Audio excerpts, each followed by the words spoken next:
ಶ್ರೀ ಗುರುಭ್ಯೋ ನಮಃ.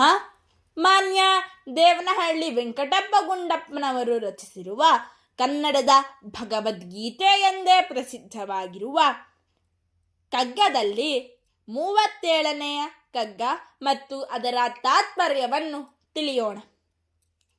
ಅವತರಿಸಿಹನು ಬೊಮ್ಮ ವಿಶ್ವದೇಹದೊಳೆನ್ನೆ, ಅವನ ವೇಷಗಳೇಕೆ ಮಾರ್ಪಡುತ್ತಲಿಹವು, ತಬಕ ಪಡನೆ ತಕೋ ಕುರುಹ ತೋರಲು ನಮಗೆ, ಅವಿತುಕೊಂಡಿಹುದೇಕೋ ಮಂಕುತಿಮ್ಮ, ಅವಿತುಕೊಂಡಿಹುದೇಕೋ ಮಂಕುತಿಮ್ಮ.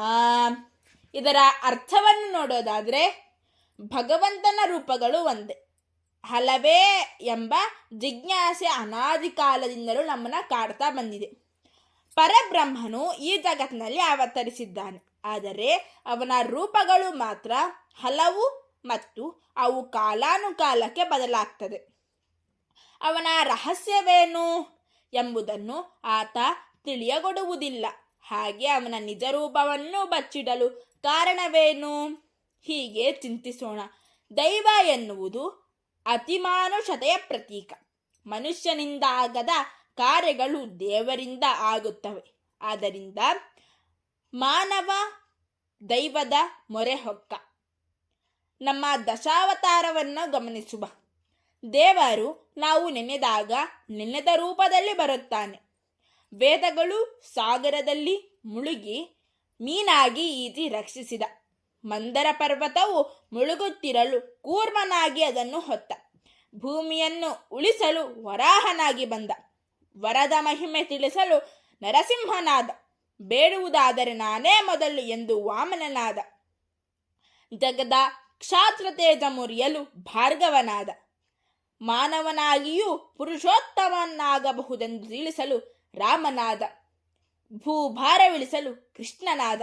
ಶಾಂತಿಯನ್ನು ಹರಡಲು ಬುದ್ಧನಾದ.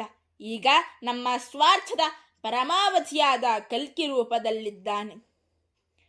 ಅಂದ ಮೇಲೆ ಎಲ್ಲ ಕಾಲದಲ್ಲೂ ದೇಶದಲ್ಲೂ ಗುಪ್ತಗಾಮಿನಿಯಾಗಿ ಹರಿಯುವ ಜಗನ್ನಿಯಾಮಕವನ್ನ ಅವಿತುಕೊಂಡಿದ್ದಾನೆ ಎಂಬುದೇ ಈ ಭ್ರಮೆ. ಆದರೂ ಅವನು ನಮ್ಮೊಡನಿದ್ದರೂ ಅರಿಯಲಾಗದ ನಮ್ಮ ಮೂಢತನಕ್ಕೆ ದೇವರನ್ನು ಕಾಣಲಿಲ್ಲ ಎನ್ನುತ್ತೇವಲ್ಲ, ಅದೇ ವಿಶೇಷ. ನಿಮ್ಮೊಡನಿದ್ದು ನಿಮ್ಮಂತಾಗದೆ ಎನ್ನುವಂತೆ ಭಗವಂತನನ್ನು ಪಕ್ಕದಲ್ಲಿದ್ದರೂ ಅರಿಯಲಾರೆವು. ಬನ್ನಿ, ನಮ್ಮೊಡನೆ ಇರುವವರಲ್ಲಿ ಭಗವಂತನನ್ನು ಕಾಣೋಣ.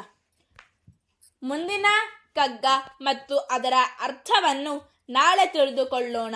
ಸರ್ವೇ ಜನಾಃ ಸುಖಿನೋ ಭವಂತು, ಸಕಲ ಸನ್ಮಂಗಲಾನಿ ಭವಂತು, ಲೋಕಾಃ ಸಮಸ್ತಾಃ ಸುಖಿನೋ ಭವಂತು. ಧನ್ಯವಾದಾಃ.